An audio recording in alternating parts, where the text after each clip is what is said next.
Masya Allah. Assalamualaikum warahmatullahi ta'ala wabarakatuh. Saudara, Alhamdulillah bertemu lagi kita di video pada kali ini. Adakah saudara di antara manusia yang sulit tidur malam? Adakah saudara di antara manusia yang sering mimpi ular, mimpi jatuh daripada tempat yang tinggi, mimpi yang ngeri, dikejar ular hitam, lipan dan kelajengking serta haiwan yang berbisa, mimpi dan macam-macam lagi mimpi yang sangat mengerikan.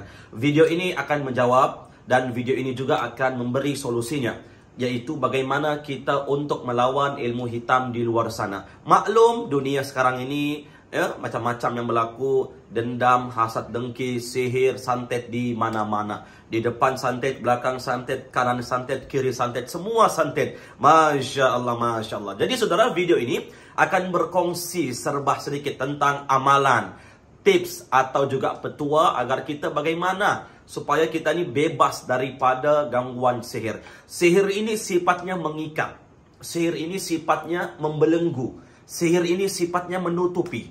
Jadi ayat yang dibaca nanti adalah surah Al-Anbiya ayat 87 atau juga lebih dikenali dengan surah atau juga zikir atau juga tasbih Nabi Yunus alaihissalam. Tasbih ini yaitu Bismillah la ilaha illa anta subhanaka inni kuntum minaz zalimin. Itu dibaca pada pagi hari dan petang hari tanpa hitungan. Mau baca 3 kali boleh, mau baca 11 kali boleh, mau baca 100 kali boleh. Intinya dibaca pagi dan petang hari.